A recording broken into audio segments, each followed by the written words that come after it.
Salam damai. Kembali bertemu dengan saya Pendeta Jonathan F. Lopulalan pada hari Kamis tanggal 15 September tahun 2022. Mari kita minta pertolongan Roh Kudus untuk pembacaan dan pemberitaan firman Allah. Mari berdoa.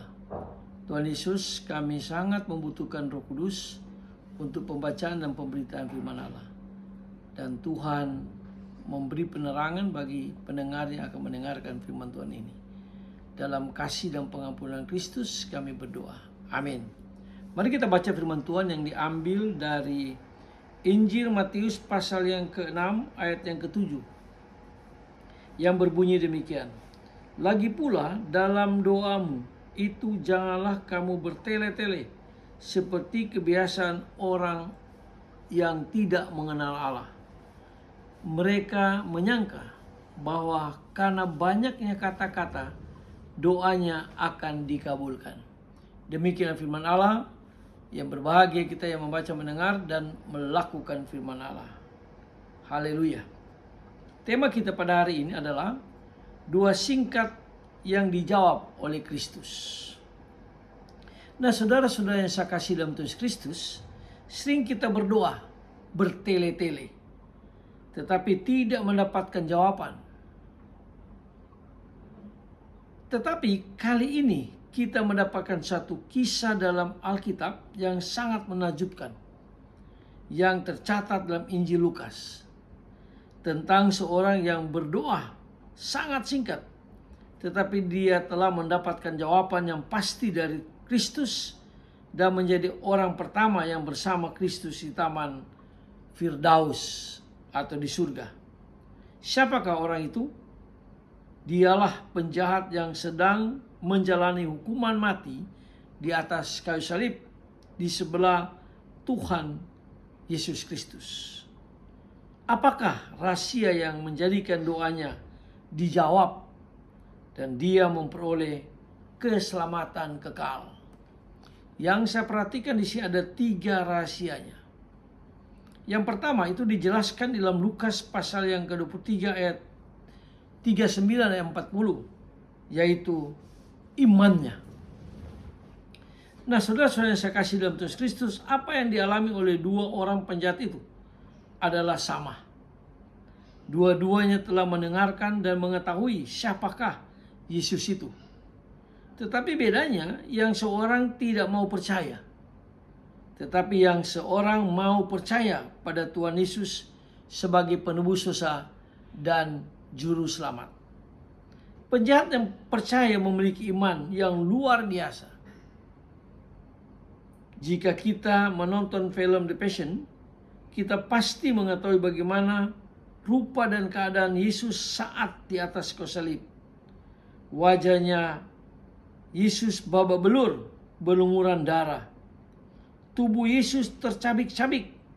Harga diri Yesus direndahkan. Tetapi penjahat yang percaya Yesus tidak melihat Yesus secara jasmani. Dia melihat Yesus secara rohani. Dan percaya bahwa Yesus adalah Mesias, Sang Juru Selamat dunia dan penebus dosa. Itu dijelaskan juga dalam Ibrani pasal yang ke-11 ayat yang ke-6. Nah, saudara-saudara yang saya kasih dalam Tuhan Kristus, kita diselamatkan karena anugerahnya dan iman kepada Kristus. Bukan hasil perbuatan baik kita. Bukan. Tapi Rasul Paulus bilang kita diselamatkan karena anugerah dan iman kita pada Kristus. Itu dijelaskan dalam Efesus pasal 2 ayat 8 dan 9. Jadi bukan karena perbuatan baik kita, tapi karena anugerah Tuhan kita Yesus Kristus.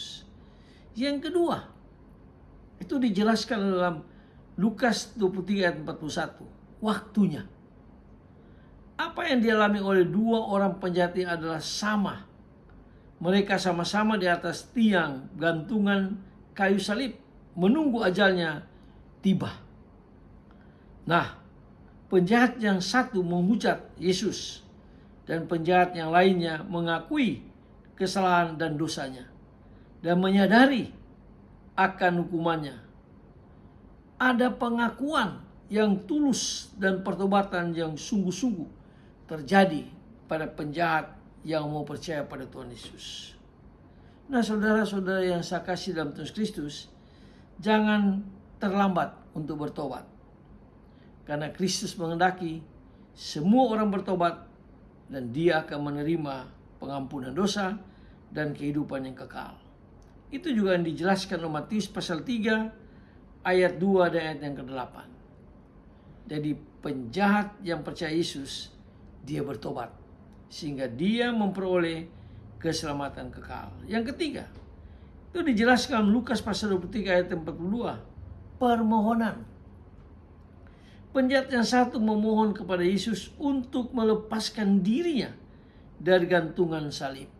Jadi dia menghina Yesus.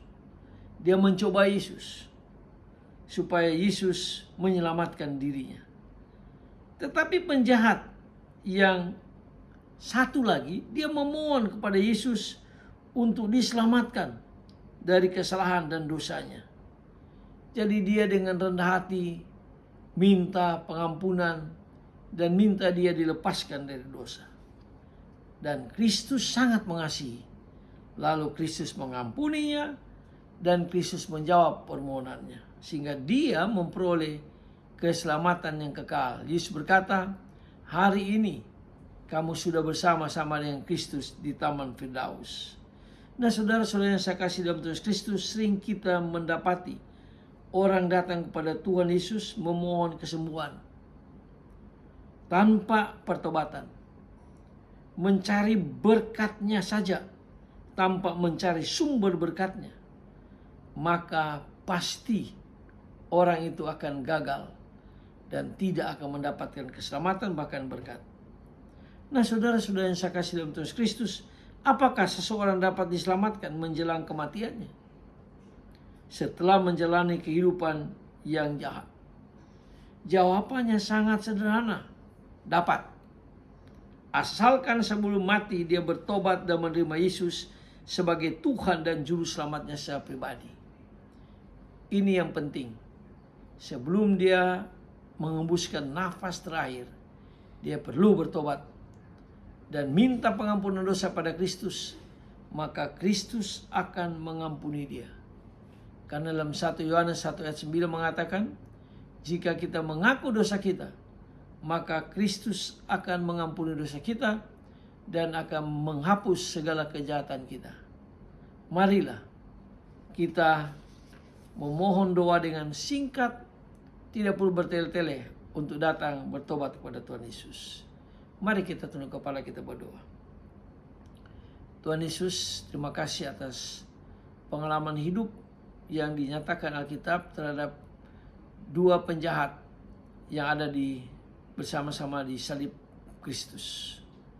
Tapi yang seorang dia mau mengaku dosanya dan dia diselamatkan. Yang seorang tidak mau sehingga dia tidak diselamatkan.